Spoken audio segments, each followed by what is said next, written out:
Hello નમસ્કાર મિત્રો, અમારી યુટ્યુબ ચેનલમાં તમારા બધાયનું હાર્દિક સ્વાગત છે. તો આજે હું એક એવી સ્ટોરી લઈને આવ્યો છું જેમાં એક ગરીબ ખેડૂત કરોડપતિ કઈ રીતે બન્યો તેની પ્રેરણાદાયક કહાની તમારી સામે રજૂઆત કરી રહ્યો છું. તો મિત્રો, સ્ટોરીની શરૂઆત ગુજરાતના એક નાના ગામમાં રમેશ નામનો એક ગરીબ ખેડૂત રહેતો હતો. ગામનું નામ કળચાર હતું, જ્યાં લોકો મુખ્યત્વે ખેતી પર નિર્ભર હતા. રમેશનું જીવન ખૂબ જ મુશ્કેલીઓથી ભરેલું હતું.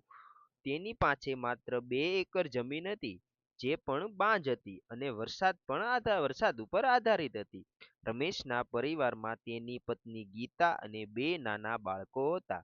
દરરોજ સવારથી સાંજ સુધી તે ખેતરમાં મહેનત કરતો, છતાં પણ મહિને પૂરતા પૈસા કમાઈ શકતો ન હતો.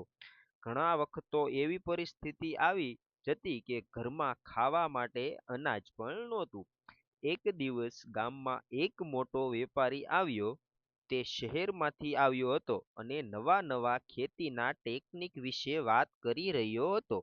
ગામના ઘણા લોકો તેની વાતને અવગણતા હતા, પરંતુ રમેશ ધ્યાનથી સાંભળતો હતો.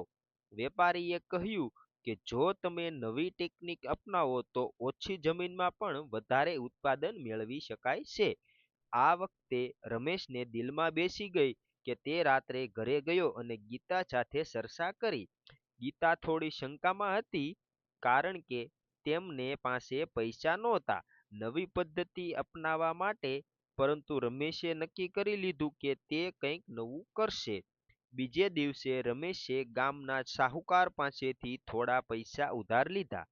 ઘણા લોકોએ તેને અટકાવ્યો અને કહ્યું કે આ બધું શહેરના લોકોની વાત છે, આપણાથી નહીં થાય. પણ રમેશને પોતાની ઉપર વિશ્વાસ હતો. તેને શરૂઆતમાં ઘણી મુશ્કેલીઓનો સામનો કરવો પડ્યો. નવી પદ્ધતિ તેને નુકસાન પણ થયું. ખેતરમાં પાક બગડી ગયો, દેવું વધતું ગયું. ગામના લોકો હવે તેને મજાક ઉડાવવા લાગ્યા હતા. પરંતુ રમેશે હાર માની ન હતી. તે દરરોજ કંઈક નવું શીખતો, યુટ્યુબ પર વિડીયો જોતો, ગામના મિત્રોના મોબાઈલમાં અને પોતાના ખેતરમાં નવા પ્રયોગો કરતો હતો. ધીમે ધીમે તેને સમજ આવવા લાગી કે કેવી રીતે પાકનું સંચાલન કરવું જોઈએ. 1 વર્ષ પછી તેની મહેનતનું ફળ મળવાનું શરૂ થયું. તેની ખેતીમાં પાક વધારે થયો અને તે બજારમાં સારા ભાવે વેચાયો. પ્રથમ વખત રમેશને જીવનમાં થોડું વધારે પૈસા કમાયો હતો. આથી તેની અંદર આત્મવિશ્વાસ વધી ગયો અને હવે તે વધુ મોટા સપના જોવા લાગ્યો હતો. ત્યારબાદ રમેશને થોડો આત્મવિશ્વાસ આવી ગયો હતો, પણ તેની સફર હજુ સરળ નહોતી. 1 વર્ષની મહેનત પછી થોડું કમાયું, પરંતુ જૂનું દેવું હજી બાકી હતું. ગામના લોકો હવે તેને થોડું અલગ નજરે જોવા લાગ્યા હતા, પરંતુ હજુ પણ ઘણા લોકો માની રહ્યા હતા કે આ સફળતા માત્ર નસીબથી આવી છે. રમેશે નક્કી કર્યું કે તે હવે માત્ર પરંપરાગત ખેતી નહીં કરે, પરંતુ કંઈક અલગ અને આધુનિક પદ્ધતિ અપનાવશે. તેણે ડ્રીપ ઇરિગેશન વિશે સાંભળ્યું હતું, પાણીની બચત કરી અને વધારે ઉત્પાદન આપતી પદ્ધતિ, પણ આ માટે વધારે પૈસાની જરૂર હતી. એક દિવસ તે તાલુકા કચેરી ગયો અને સરકારી યોજના વિશે માહિતી મેળવી. ત્યાં તેને ખબર પડી કે ખેડૂતો માટે સફાઈ ચાલી રહી છે. જો તે નવી ટેકનોલોજી અપનાવે તો આ સમાચાર તેના માટે એક આશાનું કિરણ જગાવી લાવ્યા હતા. ઘણા દોડધામ પછી, દસ્તાવેજો ભરી અને ઓફિસના ચક્કર કાપીને આખરે તેને થોડી સરકારી સહાય મળી. આ પૈસાથી તેણે પોતાના ખેતરમાં ડ્રીપ ઇરિગેશન સિસ્ટમ લગાવી. શરૂઆતમાં તેને આ સિસ્ટમ સમજવામાં મુશ્કેલી પડી. ઘણીવાર પાઇપ લીક થઈ જતી, પાણીનું પ્રેશર બગડતું અને પાકને યોગ્ય પ્રમાણમાં પાણી મળતું ન હતું. ખેતરમાં જતો, સિસ્ટમ ચેક કરતો અને નવી નવી રીતો અજમાવતો હતો. ધીમે ધીમે તેની મહેનત રંગ લાવવા લાગી. પાણીની બચત થવા લાગી અને પાક વધુ સારો થવા લાગ્યો. હવે તે માત્ર અનાજ જ નહીં, પરંતુ શાકભાજી અને ફળોની ખેતી પણ કરવા લાગ્યો હતો. ગામના બીજા ખેડૂતો હવે તેની પાસે સલાહ લેવા લાગ્યા. જે લોકો પહેલા તે હસતા હતા, એ હવે કહેતા, રમેશ, તું તો કમાલ કરી દીધું છે ભાઈ. પરંતુ સફળતા સાથે નવી પડકારો પણ આવ્યા. એક વર્ષ ભારે વરસાદ આવ્યો અને તેના પાકને નુકસાન થયું. ફરીથી તેને નુકસાન સહન કરવું પડ્યું. આ વખતે પરિસ્થિતિ ખૂબ જ કઠિન હતી કારણ કે તેણે વધુ રોકાણ કર્યું હતું. ઘરે ગીતા ચિંતિત હતી. બાળકોની સ્કૂલ ફી, ઘરના ખર્ચા, દેવું બધું એકસાથે ભાર બનતું ગયું. એક રાતે રમેશ ખૂબ નિરાશ થઈ ગયો. તેને લાગ્યું કે કદાચ ગામના લોકો સાચા હતા. પણ એ જ રાત્રે ગીતાએ તેને હિંમત આપી. તેણે કહ્યું, તમે હંમેશા મહેનત કરી છે અને ભગવાન મહેનતનો ફળ જરૂર આપે છે. તમે હાર ના માનો. આ શબ્દો રમેશને ફરી ઊભો કર્યો. બીજા જ દિવસે તેણે ફરીથી નવી યોજના બનાવી.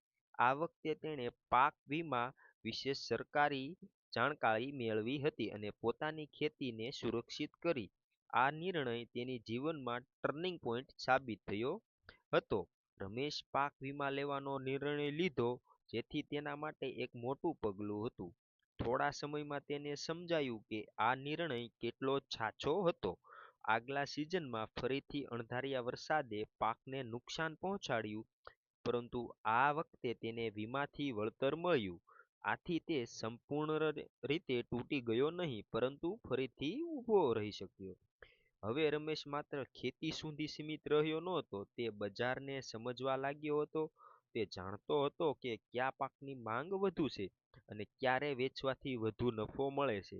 તેણે સીધા બજારમાં વેપારીઓ સાથે સંપર્ક કરવાનો શરૂ કર્યો, જેથી વચ્ચેના દલાલનો ભાગ ઓછો થયો.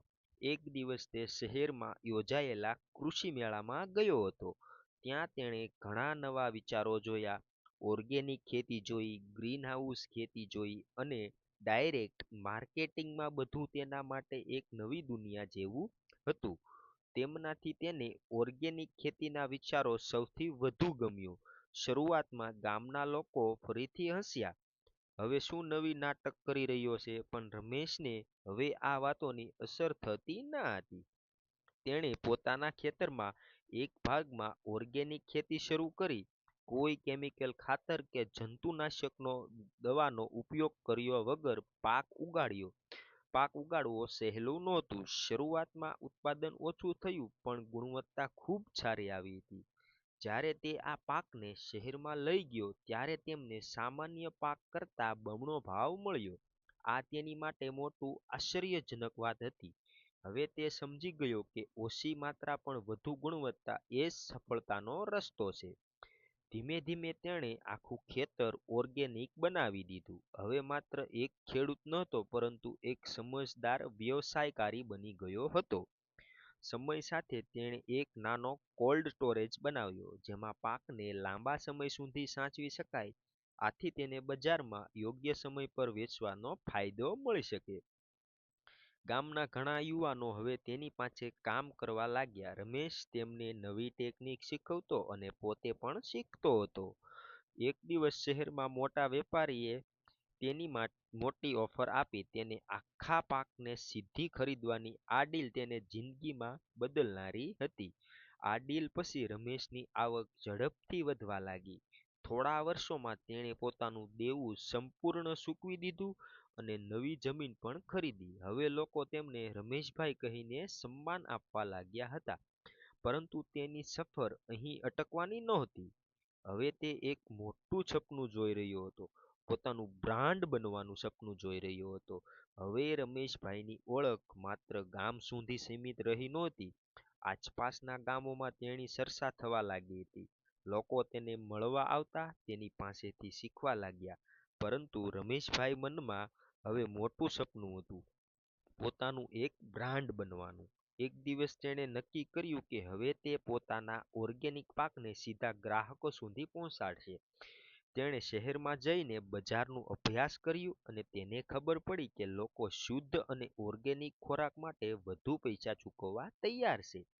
આ વિચાર સાથે તેણે રમેશ ઓર્ગેનિક ફાર્મ નામની એક બિઝનેસ શરૂ કર્યો. શરૂઆતમાં તેણે માત્ર શાકભાજી અને ફળોથી ડાયરેક્ટ હોમ ડિલિવરી કરવાનું ચાલુ કર્યું. તે પોતે જ સવારે પાક તોડતો અને શહેરમાં જઈને ગ્રાહકો સુધી પહોંચાડતો.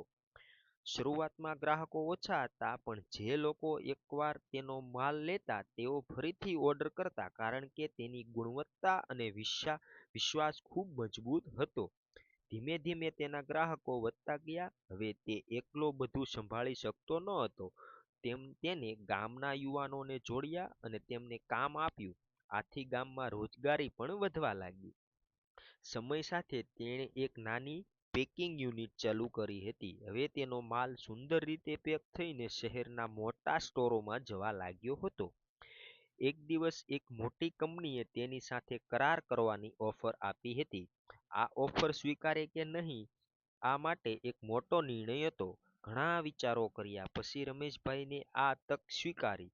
આ કરાર પછી તેઓ બિઝનેસમેન ખૂબ ઝડપથી વધવા લાગ્યો. હવે તેનો માલ માત્ર એક શહેરમાં નહીં પરંતુ અનેક શહેરોમાં જવા લાગ્યો હતો. થોડા વર્ષોમાં રમેશભાઈએ લાખો રૂપિયાની કમાણી કરી. તેણે પોતાના માટે નવું ઘર બનાવ્યું, બાળકોને સારી સ્કૂલમાં દાખલ કર્યા અને પરિવારને સુખી જીવન આપ્યું. પરંતુ સૌથી ખાસ વાત એ હતી કે તેણે પોતાની જમીન અને ગામને ક્યારેય છોડ્યું ન હતું.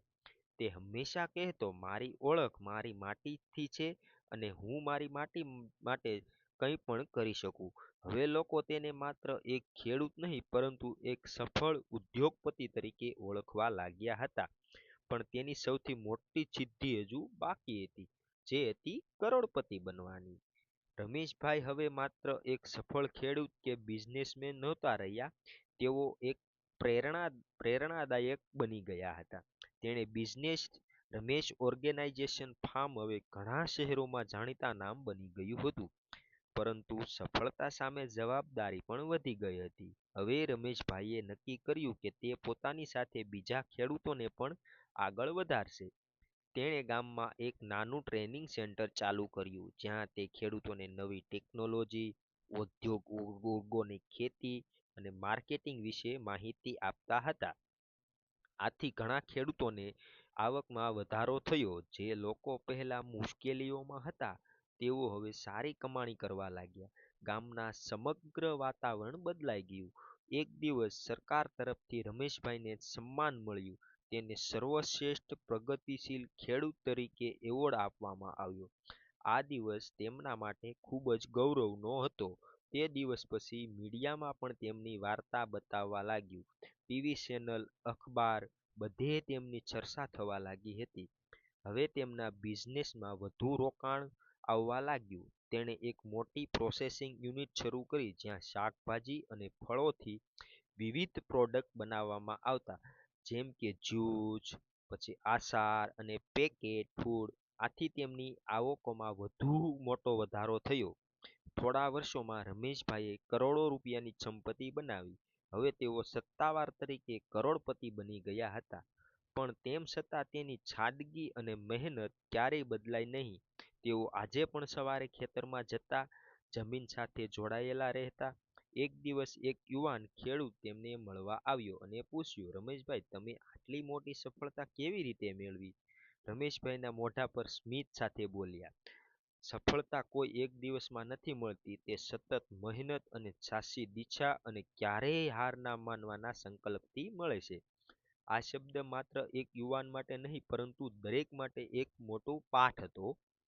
આ રીતે એક ગરીબ ખેડૂતથી શરૂ થયેલી સફર કરોડપતિ સુધી પહોંચી.